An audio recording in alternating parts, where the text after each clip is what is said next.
Hi there guys, this is Tom Kendall Fitness. I wasn't going to make a video today, but I saw this news story and just felt like it'd probably be better to vent to the camera instead of venting to some poor soul that I will undoubtedly speak to later in the day. So in this video, we're going to be talking about the weight loss drug semaglutide that has just been approved for NHS use.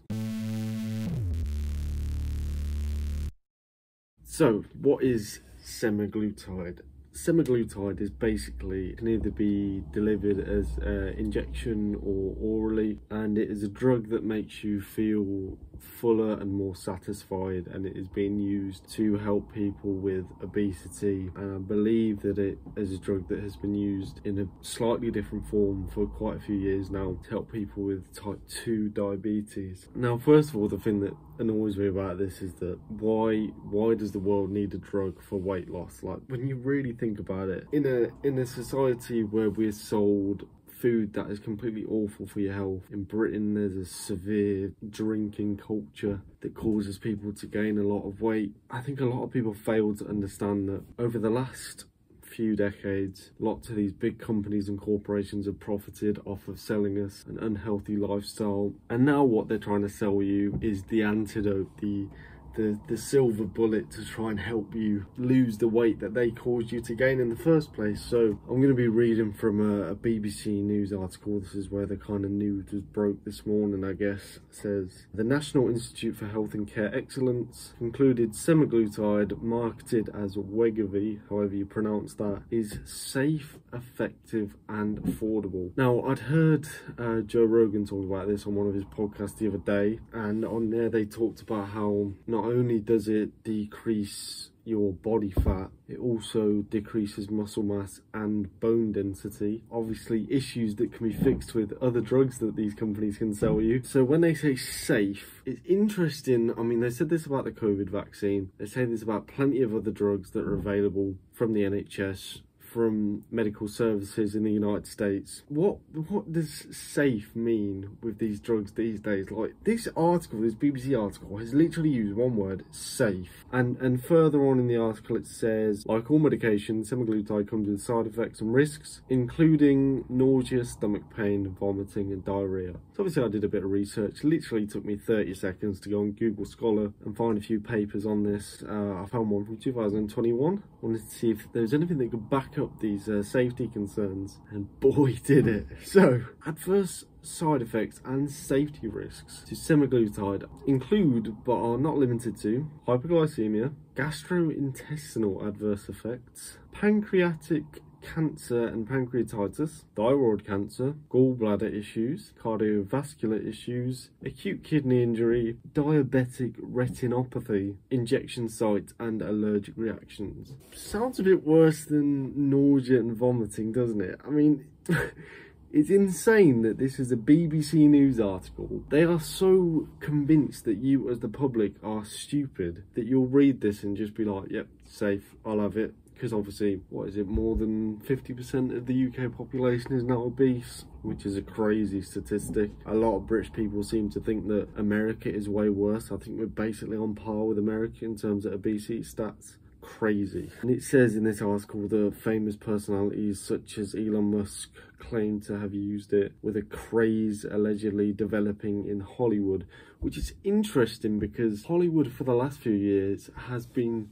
promoting this thing called fat positivity. Now, if being fat in Hollywood especially is so positive, then why is there a craze developing around a drug that causes you to lose weight? Because to me that seems a bit fat phobic, that you'd want to take a drug that causes you to lose weight, because obviously that's not very fat positive, is it? But anyway, let's move on in this article. Based on evidence from clinical trials, Nice says that semaglutide could help people reduce their weight by over 10%. Well, I mean, you could do that by literally just not eating as much, but they won't tell you that, will they? It's recommended for use by people with at least one weight-related health condition, which is more than half the population, so this is going to be easily sellable, as well as those who have a body mass index which puts them near the top of the obese range. Now, can I just say, I don't know when BMI was invented, but why are we still using BMI? Like, seriously. First of all, there's people at the top end of the spectrum who have lots of muscle mass because they're fit and in good shape, BMI is not going to work for them because they're going to be classed as obese due to their heavy weight.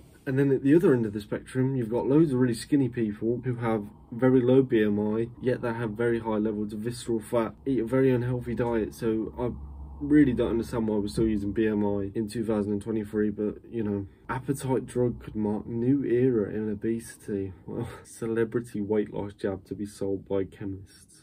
I mean, if celebrities are doing it, if it's a celebrity craze, does that really give you any confidence in this thing? Like, if what celebrities did to their body was considered normal for most of society, then everyone would be getting butt lifts and fucking Botox. Like, come on. Once weekly injections of Wegovy will have to be prescribed by specialists, and the individual will only be able to take the drug for a maximum 2 years. Well, watch that, because I bet that that number will increase very shortly. The drug works as an appetite suppressant by mimicking a hormone called glucagon. So it suppresses, I mean, I guess this is a less invasive version of the gastric sleeve, which is like where they open you up and they put like a big rubber band around your stomach to make you feel more full. But does this not just show how weak we are as a species, that we need drugs and rubber bands on our stomach to make us not want to eat as much? Like, it's literally a choice, like eat, don't eat, to eat or not to eat. Literally, this is proof of how weak we are as a civilization, that we cannot just use our own willpower to not eat as much. An article published last year in Variety suggested the diabetes medicine Ozempic, which is the one that I was talking about earlier, which contains semaglutide, is being used by some professionals in the film and entertainment industry to lose weight quickly. So it's a quick fix. It's a quick fix. And after the 2 years when you stop taking it and you're thin, those people have developed zero willpower and are just going to go back to eating loads, and they'll get fat again, and then they'll get back on the drug.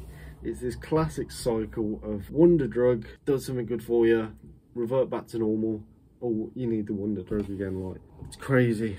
It's become so popular that there are currently widespread shortages in the US. Well, that's not a surprise, is it? There's plenty of fat people in the US. Insurance companies in the US are refusing to cover its use among people who are not diabetic, which is a good thing. That's definitely a good thing. But unfortunately, in this country, you will be able to get it on the NHS. Rapid weight loss can also lead to skin losing collagen and elastin. So basically what that means is that as you lose the weight, your skin will lose its like tightness, which happens to a lot of people when they lose weight quickly anyway. And so it could cause you to have that kind of loose skin, which is not a good look, but hey, you got fat in the first place. It talks about how it's used for people with diabetes and how this is causing shortages for those people that actually need the drug, which is obviously not a good thing. Are they real shortages though, or do they just want to drive the price up? And then we've got some anecdotes from people that have used it. Someone said, I was rapidly gaining weight, I had a personal trainer and was on every diet known to man: keto, low carb, intermittent fasting. Well, we know that keto and low carb are complete bullshit when it comes to losing weight, so no surprises there. And nothing seemed to work. So you went on keto, you went on low carb, intermittent fasting. Did you ever try eating less and moving more? Just asking. When Kaylee went for tests with her doctor, she was told she had high blood pressure and high cholesterol. Duh. Like, that seems to come with most fat people. But the long-term effects of being obese freaked me out, having 2 daughters. So they freaked you out enough to take a drug that caused you to lose weight, but they didn't freak you out enough to exercise and eat less. Okay, I just wanted to get to my best self. Did you? Because a lot of people say they want to be in good shape and they say they want to be healthy, but if you really, really, really wanted to be in good shape and you wanted to be healthy, you would simply eat healthier and exercise. What people want is they want to be in good shape, because everyone wants to be in good shape, but they want that without the hard work that comes with it. And this is technically a way to do it. I mean, you'll have less bone density and less muscle mass, so you'll basically be a walking, I don't even know, you won't even be a skeleton, will you, because you've got no bone density. It's just mad. Like, just anyway. And she says when you start taking this medication, your body almost goes into shock. You get headaches, nausea, tiredness, but your body starts to get used to it. You have to be mindful and listen to your body. So you're telling people that it's good for you, that your body is getting used to something that's giving you headaches, nausea and tiredness. I mean, okay, this person says that the elements of the US media who promote the drug as get skinny quick product leave a bad taste. She believes it sends the wrong message. What it's really doing is changing people's lives, treating the patient before they have the disease. Well, they're not treating you before you have the disease, because you're already obese, so you already have the disease of being obese. Maybe it's preventing the cancers and stuff that come with that, but if we look at the study that I've just shown you, then you're going to get cancer from this drug anyway. So why don't you just, I'm going to say it again, eat healthy, exercise more. And now we get an analysis by our friend James Gallagher, the health and science correspondent, and you're not ready for this. These are the wisest words of anyone known as a man. Sarcasm. Diet and exercise has been the weight loss medical mantra for decades, and on the whole it's failed. No, James, you have failed. You are a health and science journalist. You are the one that has failed to convey the message to the public that eating healthily and exercising more is the easiest way and the healthiest way to lose weight. Nobody has failed here except for medical professionals and medical journalists making up drugs that you can sell to people for as much money as you want, that cause more adverse side effects than they do benefits. And not like the whole thing that diet and exercise don't work. It does work, it's just not being explained to people properly. And in school I remember that we had like the healthy eating plate, the little poster, did PE, but there was never any actual education focused on drilling into kids' heads that eating healthily and exercising is the best way to go about life. So nobody has failed except for the people in the top medical companies, the drug companies, medical professionals and medical journalists. Diet and exercise has not failed. You have failed, James Gallagher. So don't, like, I mean, and you look at his profile picture and he's some like weeby little guy with glasses, like, shut up you dickhead.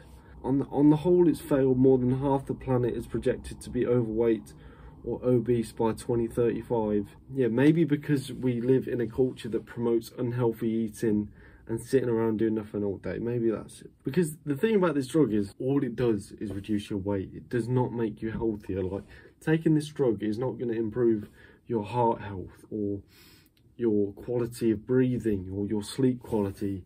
All it is doing is the superficial thing of losing weight and looking skinnier. You are still going to be unhealthy. However, the drug is only being offered for 2 years and only in specialist services, raising issues of fairness. Oh, it's so unfair that other fat people get on the treadmill. Get on the treadmill. I guarantee this drug is going to be more expensive than a gym membership. I can guarantee it. And if anyone wants to try and tell me that a healthy diet is expensive, then you have not tried to eat healthily, because it is way cheaper than buying loads of shit at the shops. There are also questions about the collision between these drugs with ideas of beauty and celebrity culture, particularly on those of eating disorders. Well, who's giving people eating disorders? Is it you by any chance, the journalists that are promoting fat positivity? Because I remember when I was at school, it was always about anorexia and people being too skinny. It was never about people being too big. Like, why is being really skinny? Obviously, anorexia is a massive extreme. But why is people being really skinny and eating disorder, but people eating loads mean fat isn't? And more deeply, whether we're still ignoring the societal reasons that lead to obesity. Finally, some sense in this article. But this is coming from the same guy that said diet and exercise doesn't work. In the UK, obesity is thought to cost the NHS £6 billion per year. £6 billion just because people can't eat healthily.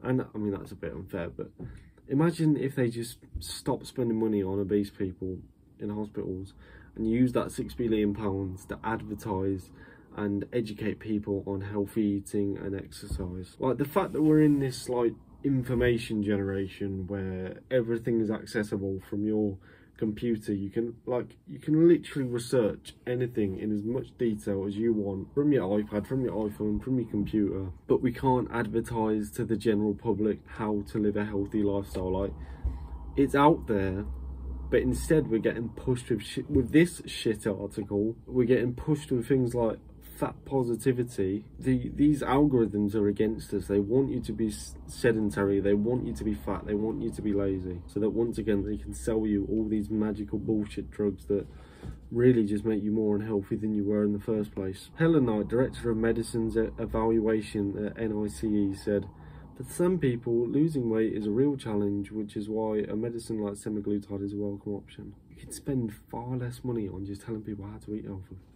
Now, of course, the director of medicines at this thing is going to say, well, for some people, losing weight is a real problem. It's a real problem because you're not educating anyone on how to do it. It is also clear that semaglutide is not intended to be a lifestyle weight loss product in the UK.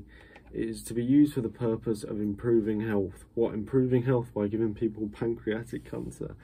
Okay. Anyone who is offered semaglutide will be supported by a specialist weight management service, including support from a dietitian. Yeah, a dietitian that will get them on some bullshit diet that does not help them lose weight and just makes them keep coming back to them so they can keep spending more money on you.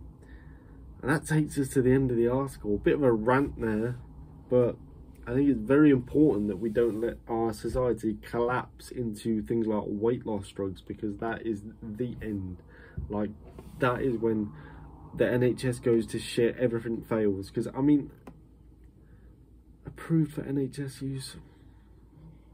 Who's running the NHS? I don't know. Anyway, this has been Tom Kendall Fitness. Hopefully you found this video informative, interesting. If you didn't know about this subject already, please share this with anyone who you think will find it interesting. Like and subscribe. My Instagram's in the description, and I'll see you in the next one.